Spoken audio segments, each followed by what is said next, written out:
À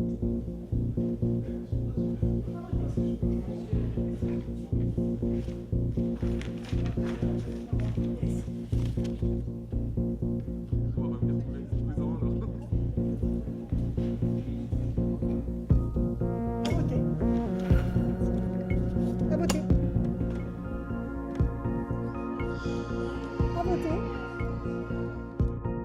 2014, année électorale. À Oberhergheim, comme dans 36 000 communes françaises, 2014 a été une année électorale.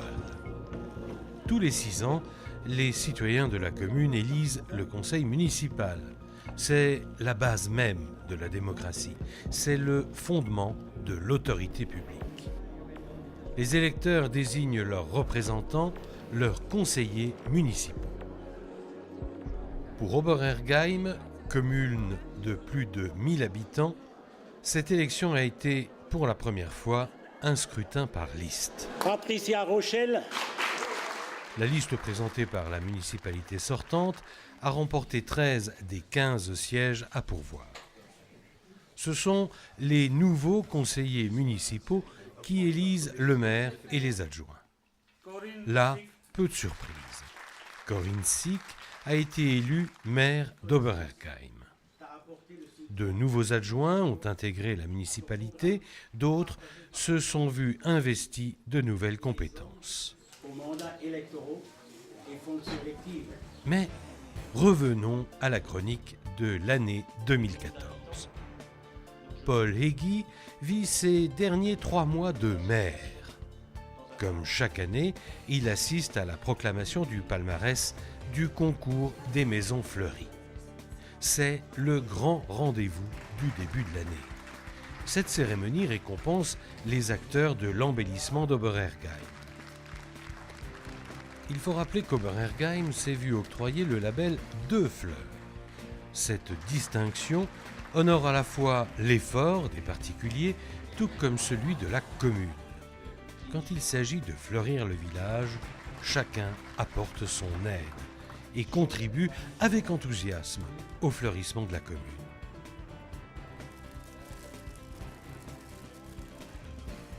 Des personnes méritantes contribuant tout au long de l'année à l'embellissement de la commune ont été honorées et récompensées.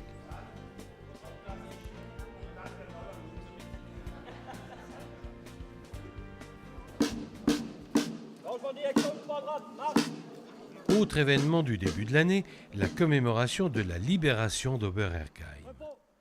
Ces commémorations se sont célébrées à un niveau intercommunal avec la présence des élus des communes voisines. Rappelons que c'est le 69e anniversaire de la libération, un des derniers actes sur le territoire français avec la libération de la poche de Colmar en février 1945.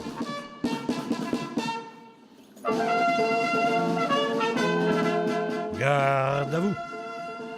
Au drapeau, dépôt de gerbes, sonnerie aux morts et hymne national, le protocole est immuable lors de ces cérémonies patriotiques.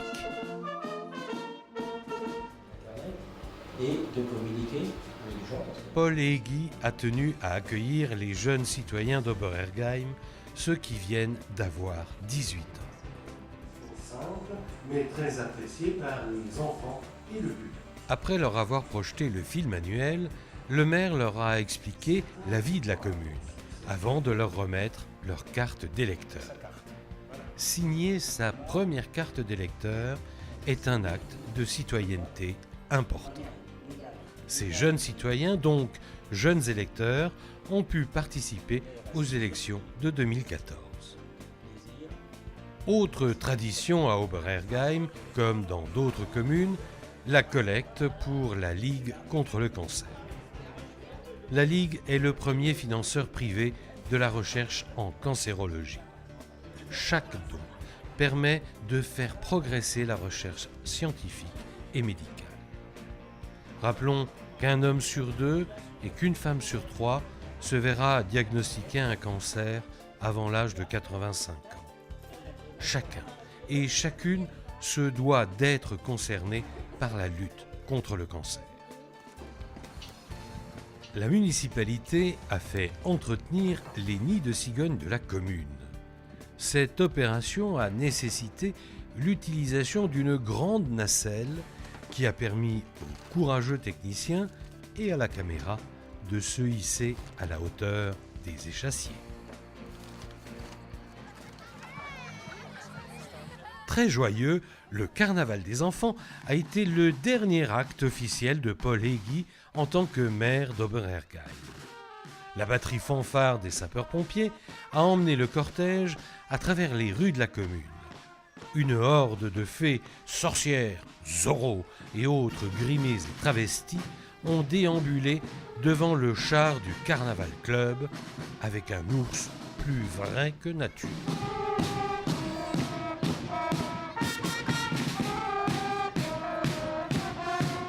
Arrivé au bord de l'île, le groupe a brûlé le bonhomme hiver.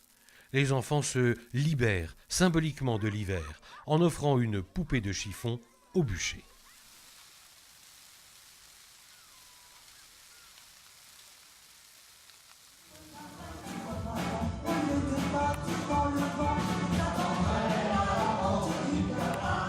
Au printemps, la chorale Sainte-Cécile, présidée par Philippe Freiburger, a, une fois de plus, présenté un spectacle riche en couleurs, en mise en scène et bien sûr basé sur le chant.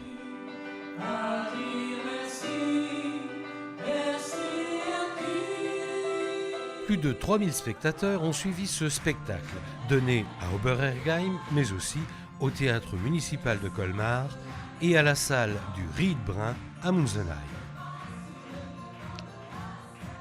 Une partie des recettes est allée aux œuvres caritatives et au conseil de famille.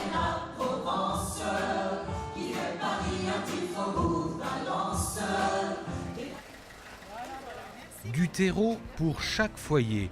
Voilà le mot d'ordre de cette traditionnelle distribution annuelle de terreau.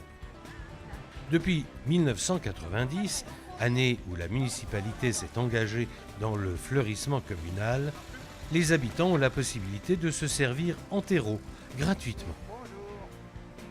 Pour cela, il suffit de passer le bonjour au bon moment dans la cour des services techniques.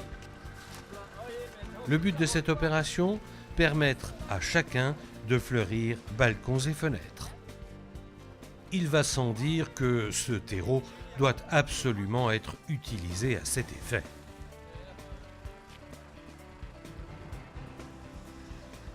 L'opération suivante est la plantation des espaces et l'accrochage des bacs à fleurs. Ce sont les élus, secondés par le personnel technique, qui offrent une demi-journée pour fleurir le village. Là aussi, c'est le maintien et la poursuite d'une tradition.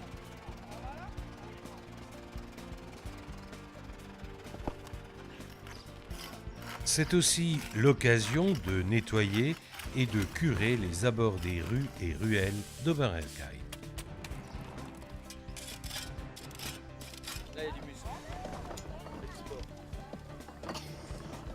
Chaque année, le verger communal a droit au chapitre dans ce film annuel. Ce verger communal se veut pédagogique et préserve des traditions qui risquent de se perdre. Ce grand verger, qui va doubler de surface après l'acquisition récente de terrain, accueille régulièrement les écoliers du RPI, du regroupement pédagogique intercommunal. Comment cueillir une pomme? Comment la broyer? Comment la presser? Et hop, à nous le bon jus de pomme.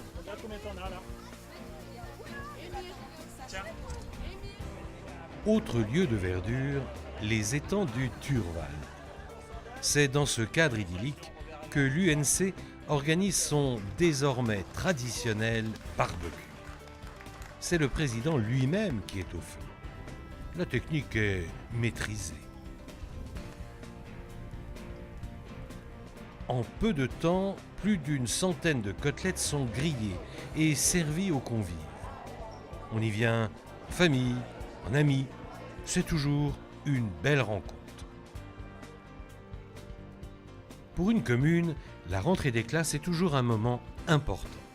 Oberergheim n'échappe pas à la règle. Les écoliers sont accueillis par le directeur d'école. L'appel va durer un petit peu parce qu'il y a un petit temps. Nouveauté, un panneau fresque réalisé par les écoliers eux-mêmes et avec l'artiste Patrick Zoumello a trouvé sa place sur la façade de l'école primaire. Les dessins sont originaux, colorés et gais, de quoi mettre de la bonne humeur pour chaque jour de classe. Et puis bon, on a essayé de représenter. La municipalité et les nouveaux élus ont parcouru le banc de Oberergheim à dos de tracteurs. C'est que le banc d'Oberergheim est énorme. Presque 2000 hectares de biens communs à visiter, d'où l'utilisation du tracteur. Oberergheim est une commune forestière avec un très grand banc de forêt. La vente aux enchères des lots de bois attire chaque année une trentaine d'amateurs prêts à faire du bois. 15 €, 20 €, 21 €, adjugés à 21 €. La plupart des lots de bois sur pied ont trouvé preneur. Il reste aux adjudicataires à abattre les arbres, couper les branches et les billes et les stérrer avant de rentrer le bois. En cas de mauvais temps. Le pantalon, bien sûr. Cette activité forestière a été au cœur d'un exercice des sapeurs-pompiers d'Oberergheim. Commandés par Laurent Seiler, les sapeurs-pompiers ont évolué en forêt en conditions réelles d'intervention.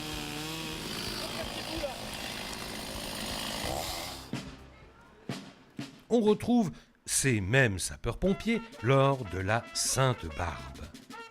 Après avoir honoré Sainte-Barbe, la patronne des sapeurs-pompiers, le centre de première intervention d'Oberergheim a procédé à des promotions d'une partie de ses membres. Du corps de première intervention d'Oberergheim. Parmi tous les promus, le lieutenant Laurent Seiler, chef de corps, s'est vu remettre la médaille d'honneur d'argent avec rosette. Celle-ci est décernée aux sapeurs-pompiers qui se sont particulièrement distingués dans l'exercice de leurs fonctions et pour services exceptionnels rendus. Oberergheim est une commune solidaire. À l'automne, la collecte nationale de la Banque alimentaire trouve ici un écho favorable. On apporte denrées, conserves, aliments secs. Cette collecte municipale rejoindra les grands stocks mulhousiens et permettra aux plus démunis de trouver un peu de réconfort. Les différentes actions menées dans le cadre du Téléthon s'inscrivent également dans la solidarité communale. Oberergheim est un gros contributeur du Téléthon, un des plus importants du canton d'Ensisheim. Autre forme de solidarité, le don du sang. Organisé par l'amicale des donneurs de sang, 2 collectes sont programmées à Oberergheim. La commune est très active et très souvent citée en exemple par l'EFS, l'établissement français du sang. Donner du sang, c'est donner un peu de vie. Pensez-y. La prochaine collecte aura lieu à Oberergheim le lundi 9 mars 2015. La municipalité perpétue la distribution des colis de Noël aux plus anciens. Innovation de ce Noël, distribution de bons d'achat à faire valoir auprès des commerçants locaux. Des anciens toujours et encore en pleine forme. Il suffit de regarder les images des séances de gymnastique à la salle multi-activités. Ils appellent cela de la gymnastique volontaire. Et 1, et 2, et 3, je saute dans le cerceau. Les exercices sont adaptés aux besoins et à la condition de chacun. Parmi les associations, il nous faut bien sûr citer le FCO, le Football Club d'Oberergheim. Depuis quelques années, les féminines du FCO évoluent à haut niveau et attirent un public conquis. Le terrain du FCO est également bien fréquenté pour le Krempelturnier. Ici, c'est la participation qui compte, avant les résultats.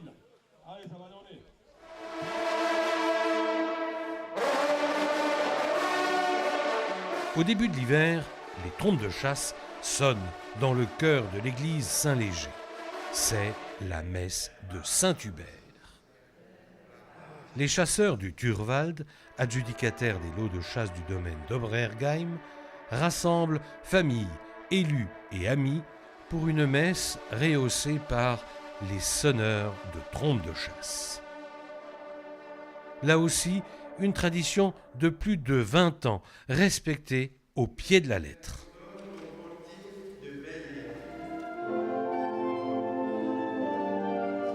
Terminons cette rétrospective avec les images du concert de Noël donné en l'église paroissiale par 3 formations musicales.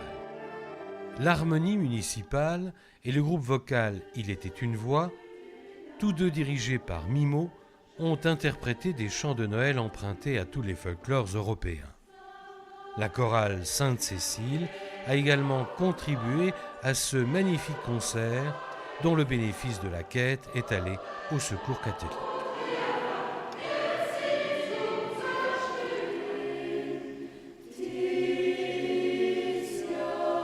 C'est avec ces images de Noël que se termine la chronique 2014. Une nouvelle histoire va débuter, celle de 2015.